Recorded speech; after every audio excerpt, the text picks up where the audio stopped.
Bom dia, amigos do Movimento Avança Brasil. Joaquim Gomes, direto de Brasília. Sejam bem-vindos. Vamos chegando e logo compartilhando, porque temos hoje essa ilustre personalidade, o jornalista Alexandre Garcia, que nos deu essa grande satisfação de estar aqui hoje, né, nos atendendo, né? Particularmente para mim, é um grande mestre, é um grande comunicador. É um dos poucos jornalistas que hoje no Brasil, na minha opinião, gente, passa a credibilidade, né? Todo mundo já conhece, dispensa comentários. Hoje tem um canal no YouTube, em pouco tempo, né? Gente, ele me deu a liberdade de chamar de Alexandre, viu? Alexandre, e você já está com mais de 800 mil seguidores, né? Ainda não chegou a 800 mil, mas está chegando. Está chegando, né? E a gente vai logo fazendo a propaganda aqui, gente. Sigam ele, porque ele todo dia tem um vídeo muito importante. O vídeo é curto, mas com conteúdo muito grande, com informações. E a visão dele, gente, é aquela visão sem isenção, tá? Com isenção, melhor dizendo, né? Ele tem a opinião que, na verdade, né, Alexandre, hoje a gente vê a imprensa muito tendenciosa, muito crítica ao governo, quer dizer, o governo só faz coisa ruim e só sai coisa errada. A gente entende por quê, né? O presidente Bolsonaro fechou as torneiras, né, até porque a questão de gasto mesmo, e foi promessa de campanha, né? Como é que você vê hoje essa imprensa que você faz parte, sempre fez parte? Eu lembro que inclusive eu era garoto ainda, eles tinham um programa no Fantástico, onde você apresentava certas críticas, né, de algumas coisas no Congresso. Se eu não me engano, você parece que foi censurado naquela época, né? Não foi não, né? Mas é isso aí. Mas como é que você vê hoje a questão da imprensa tão tendenciosa, né? Eu, particularmente, eu vejo a grande maioria assim, com essa tendência mais a criticar o governo do que mostrar o que realmente está fazendo. O que eu fico mais preocupado é sobre a desinformação, né? Aliás, existe um termo desinformácia, que isso aí foi aprendido lá, foi ensinado pelos soviéticos, né? Em outros tempos, em tempos de Guerra Fria. Eu fico preocupado com isso, que a pessoa vem me perguntar uma coisa na rua e eu noto que ela está totalmente desinformada, ela tem uma informação contrária do que é a realidade. Outro dia vieram me perguntar, pois é, e o problema entre Sérgio Moro e Bolsonaro? Eu disse, que problema? Não tinha problema nenhum, né? Mas ele estava crente, ele tinha visto no noticiário que havia problema. Então, essa história assim, a gente está agindo meio como lavadeira, como candinha, como coluna social, né? A gente ouve vai lá, o que o senhor tem a dizer sobre o que fulano disse? E vai fazendo as pontas. Eu hoje fiz a relação dos jornais, os verbos da notícia. Era assim, pensa, fulano acha, fulano está preocupado, fulano pretende, fulano imagina. Eu disse, gente, onde é que está o fato aí? Tem só coisas subjetivas, né? Como é que alguém sabe que o outro está pensando? É telepata? Né? Fulano sonha com... Como assim? Ele contou o sonho para você? Né? Então, tem essas coisas, e as pessoas ficam desinformadas, isso que me preocupa. E depois, quando as pessoas descobrirem o fato, porque a notícia não muda o fato, né? O fato continua lá. Quando as pessoas descobrirem o fato, o autor da notícia terá perdido a credibilidade, vai levar anos para recuperar. Eu fico preocupado com isso, né? Fico preocupado, essa raiva que vem da arrogância de o povo não ter nos ouvido. Como o povo não nos ouviu e nos contrariou na eleição, né? Então a gente não manda mais no povo, né? A democracia não manda mais, né? Essa arrogância, né? De a gente achar que faz a cabeça das pessoas, a gente achar que nós somos os intelectuais, nós somos os inteligentes. Não temos sido, né? Nós falamos tanto na palavra Bolsonaro, nesse nome, falamos tanto que elegemos o homem, né? Porque passamos o dia inteiro falando nele. A oposição, então, a própria imprensa, né, criticando. Né? Então, Isso me preocupa, né? E não é só culpa do jornalista, não. Há mais de 25 anos, com certeza, eu fui convidado para falar para a última turma de jornalismo da UNB, o último semestre. Na hora que eu falei na necessidade de isenção e neutralidade, o professor da cadeira deu um salto, o coordenador lá daquela turma deu um salto. Eu não ensino meus alunos a serem isentos e neutros, eu ensino meus alunos a serem militantes ideológicos para combater o status quo opressor, né?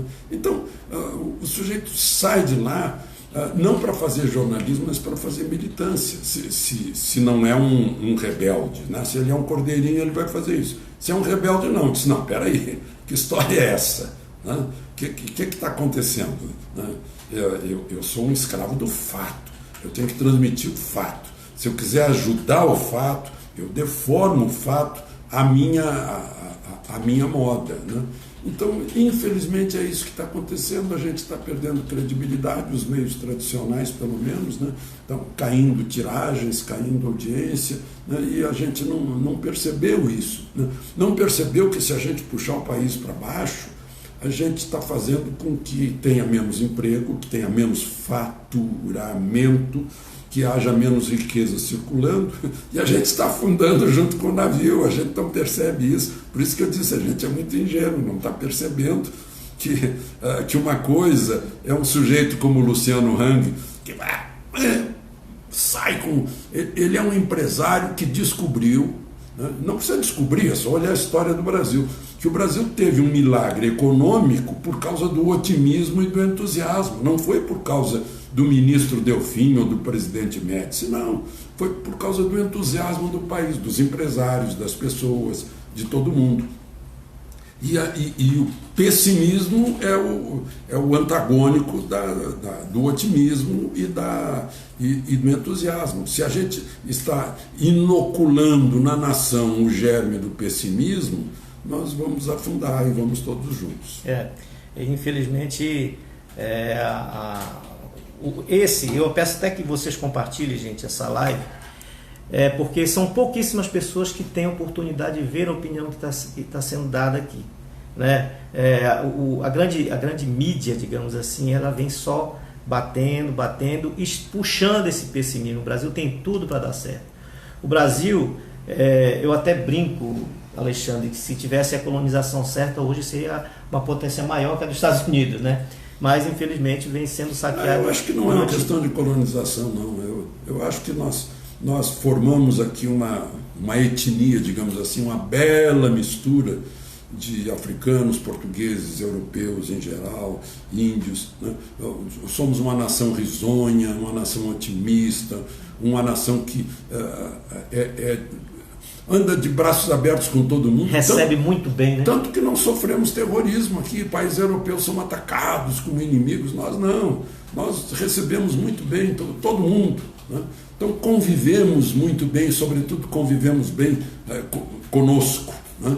Então são ideias antiquadas que vêm nos atrapalhar, que não deram certo em país nenhum do mundo, e que as pessoas apostam que nós somos ingênuos ou burros e que vamos aceitar uma coisa que não deu certo em nenhum outro lugar do mundo, né? Agora, a gente é muito masoquista, a gente gosta de um bom enterro e não tem heróis, né? Eu costumo dizer, o Amir Klink que atravessa o Atlântico Sul sozinho, remando da Namíbia até a Bahia, e não cai um pedacinho de papel picado na cabeça dele, né? Agora, o enterro do Tancredo, do Ayrton Senna, fica uma coisa incrível que faz parar o país, né? A gente tem essa coisa de puxada para baixo, a gente acha que não merece, a gente acha que todo gozo é pecado, que todo prazer nos leva ao inferno. Então, eu lembro que quando a gente teve o gozo e o prazer de ter uma moeda estável, né, estava cheio de gente torcendo contra, querendo que a inflação voltasse, né? É uma coisa incrível. Isso a gente tem que eliminar, esse nosso pessimismo natural, essa coisa de achar que a gente tem que sofrer para merecer o céu, né, para merecer o paraíso, né? Nós temos que ser inteligentes e pragmáticos e saber que, olha, o céu está lá, um país que vai bem, né?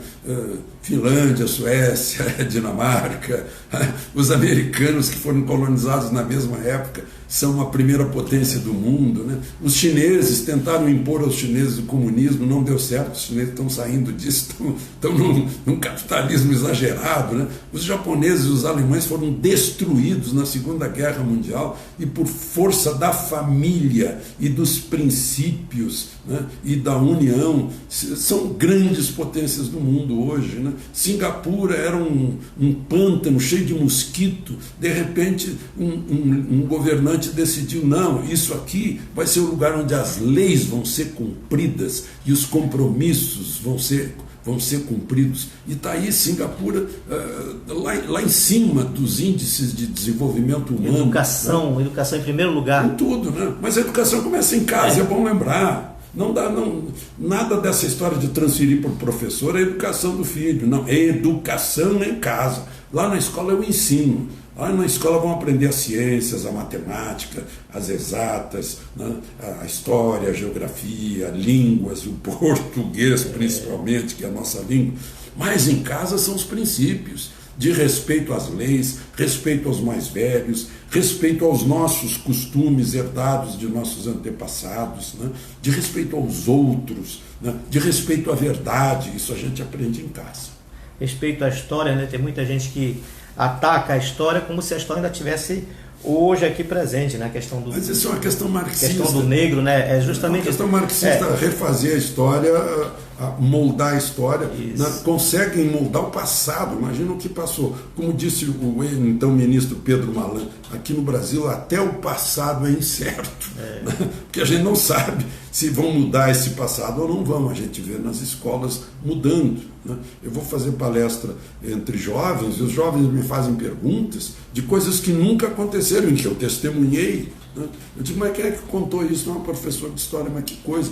Claro que não são todos. Professor de claro história. Que provavelmente não é a maioria, né? Claro que os professores, os verdadeiros professores, devem estar muito incomodados com essa ideologização antiquada, né? do ensino, né? Eu acho que isso incomoda muito e forma mal, não adianta, né? Nós temos que seguir. O Brasil tem muita necessidade de engenheiros, por exemplo. Os próprios índices estão aí, né? O Brasil dos últimos 14, 15 anos regrediu, né? Prova que o método não deu certo, né? A prova maior é aqui na UNB, o próprio curso, o próprio Centro Acadêmico de Comunicação, que é o responsável por jornalismo, você vê lá Lula livre, Marielle, não sei o quê. Eu até vou voltar, eu já fiz isso e vou mostrar para vocês como é que se forma. Você já respondeu sobre a palestra que você deu numa turma de informação, mas como é que se forma um jornalista com um pensamento independente dentro de um ambiente desse, que é contaminado por ideologias, que é feita justamente a questão marxista muito forte em cima, dentro de uma universidade como das maiores e melhores do Brasil. Nos campi universitários, né, ou se deixa a coisa absolutamente isenta ou neutra, ou se permitem todas as tendências, né? Como a universidade é o berço de luzes, né, permite-se todas as tendências. Mas é que uma tendência não permite a outra, porque ela tem uma natureza totalitária. Ela não permite, né? Eu lembro, eu já vi essas cenas na UNB, o sujeito, todo mundo com uma determinada camisa, digamos, camisa vermelha. Aí aparece um lá de camisa amarela escorraçado a pontapés, a socos, a pauladas. Não respeita a pluralidade. Pois é, eu vejo, inclusive em questões raciais, em questões ideológicas, né? Não há o respeito ao outro, né? Porque a natureza desse pensamento é totalitária, né? Exige uma ditadura para ser posta em prática. Está aí o que sobrou, né? Está aí Cuba, ditadura há 60 anos, Venezuela, esse horror que se vê aí. Infelizmente estamos abraçando os milhares de venezuelanos que vêm para o Brasil, né? Muito mais para a Colômbia, mas essa operação acolhida é um modelo de acolhida mesmo, né? Do espírito brasileiro que está acontecendo lá em Roraima. Aconteceu no passado, né, no início do século XIX, início do século XX, né, com a Revolução Russa, que a antiga União Soviética foi por terra, aconteceu em Cuba, e está acontecendo a mesma coisa agora na Venezuela. Vamos entrar numa área política aqui, Alexandre, em relação ao que tem acontecido, né, ultimamente, né? A questão do que está acontecendo no Senado hoje em dia. O Senado precisa urgente aprovar a questão da reforma da Previdência, né? Mas em paralelo existe correntes pedindo, inclusive tem um grupo de 27 senadores pedindo, né, o denominado Renova Senado, pedindo o impeachment, né? Existe a possibilidade dessas duas pautas caminharem juntos? Porque o que se vê hoje em dia é, digamos assim, um presidente ali meio que travando, né, para não haver uma cobrança, né, do impeachment na questão do STF. Não sei, sua opinião? Não sei. Eu não frequento lá, eu olho de longe para não ser influenciado pelas pessoas lá de dentro. Não sei. Certo.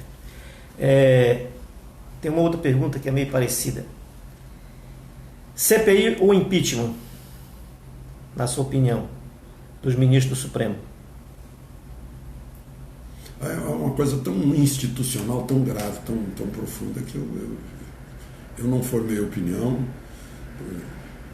Acho uma bobagem a gente se meter no Supremo. Acho uma bobagem. Certo.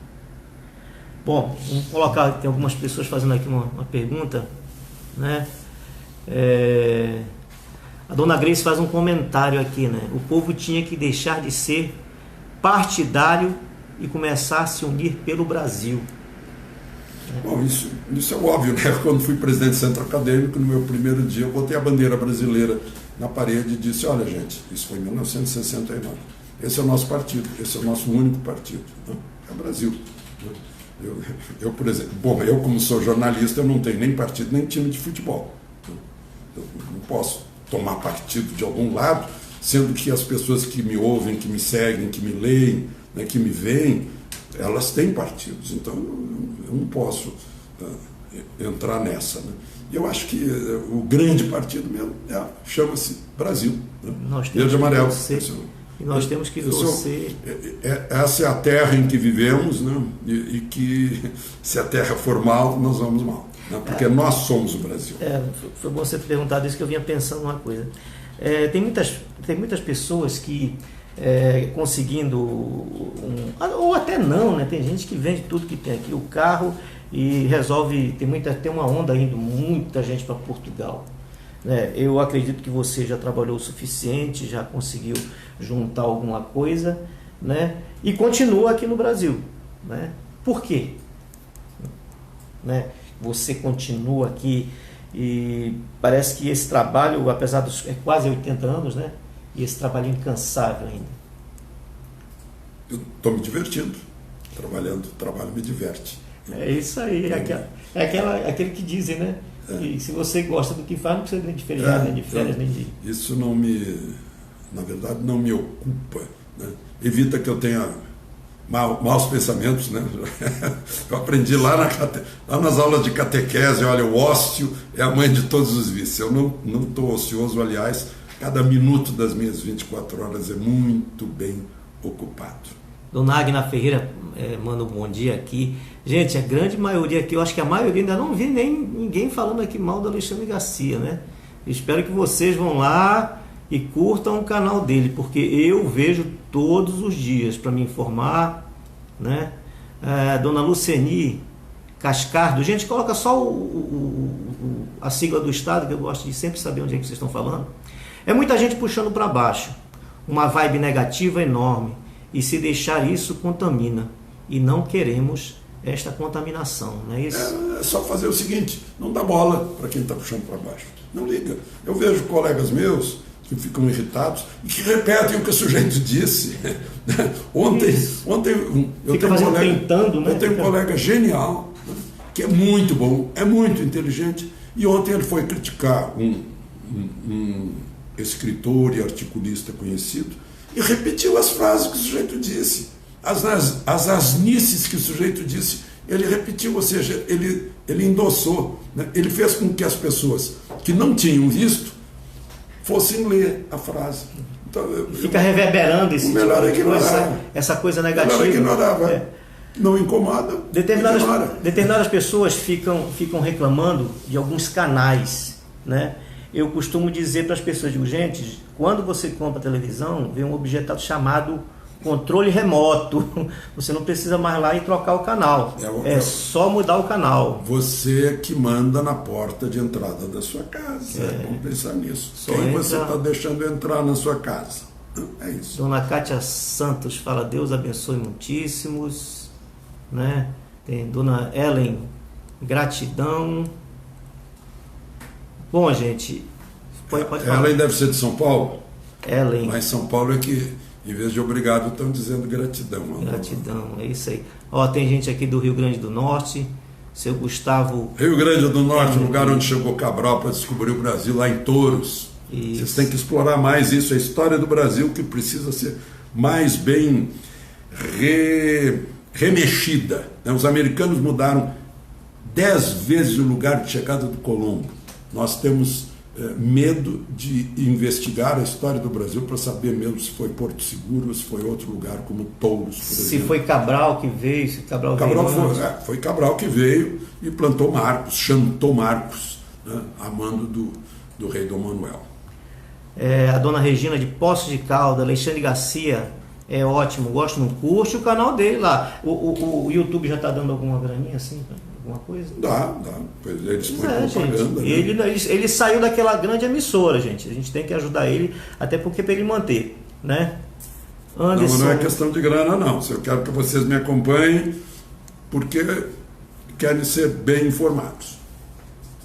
Aqui, ó, o Anderson Costa Rodrigues, de Cariacica, município do estado do Espírito Santo. Ouço Alexandre Garcia praticamente todos os dias e assim fico atualizado. Como administrador e professor, vida longa a todos vocês. Abraço. Gente, lembrando que, infelizmente, né, fica aqui as nossas condolências, a sua mãe faleceu recentemente, né? Ela estava com junho. Quantos anos? 100 anos. 100 anos, gente. Mais de 100. Hoje você está com 70 aí? 78. 78. Eu desejo para o Alexandre Garcia que ele viva pelo menos mais 50 anos. Tá? Assim, ativo. Se ele estiver inteiro, né? Bom, baita profissional, tem gente do Rio de Janeiro. Marcelo Celim, Alexandre, sou seu fã. Ouço todos os dias o Beto Santos de São Paulo. Bom, gente, Alexandre, mais alguma coisa para essa população que segue aqui pelos Não, Joaquim, é isso. Aproveito para dar um abraço ao pessoal que está participando, né? E eu tenho certeza de que quando na minha casa eu gravo, no fim do dia escolho, faço uma seleção daquilo que realmente interessa ao país, né? Daquelas considerações em que eu procuro pôr uma luz em cima dos fatos, né?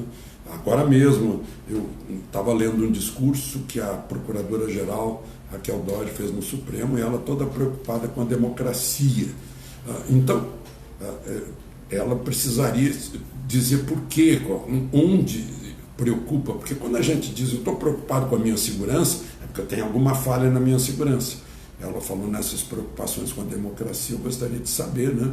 Eu não sei se foi uma indireta para o Supremo que censurou lá uma revista, ou o que, afinal, né? Porque a democracia sofreu muito, sim, aqui no Brasil, né? Com a corrupção, com apoio a ditaduras, né? Mas, enfim, a gente sai incólume, porque a própria democracia tem os seus anticorpos, né? Contra os totalitarismos, contra os desejos de gente que quer um pensamento só, né? Vocês hão de estar lembrados que se fala muito de diversidade, diversidade, diversidade. Mas quando surgiu a diversidade de pensamento, aí essa diversidade foi acusada de radicalismo, né? Então a gente fica atento, né? Então, lá atrás teve um almirante, eu acho que foi o Penaboto, talvez tenha sido outro, que disse a democracia, o preço da democracia é a eterna vigilância, né? Aqui no Brasil a gente diz que é uma florzinha tenra que precisa ser sempre regada e fertilizada, né? Tomara que se torne um grande jequitibá, né? Fortão, que aguente tempestade, aguente chuva, aguente de tudo, aguente caruncho, né? Aguente o ladrão que vai lá roubar galho, né? Que nós não precisemos mais falar de democracia, porque ela está entronizada aqui. Porque o país que é democrata não fica falando em democracia. Democracia ela faz parte, como tomar água durante o dia, o nosso feijão com arroz do dia a dia, respirar, né? Para um país que está com a democracia consolidada, basta isso, mas a gente está cheio de medos aí em relação à democracia. Vamos exercer, a democracia não se fala, se exerce, né? Então é isso, minha gente, um abraço para vocês. Obrigado, Alexandre, obrigado pela oportunidade de estar aqui, estou muito feliz de estar aqui. E peço a você, gente, mais uma vez, curtam o canal de Alexandre Garcia, acompanhe. Ele tem várias colunas em vários jornais. E muito obrigado a você. Curta e compartilhe o movimento Avança Brasil. Fiquem com Deus. Obrigado, Alexandre. Obrigado, Joaquim.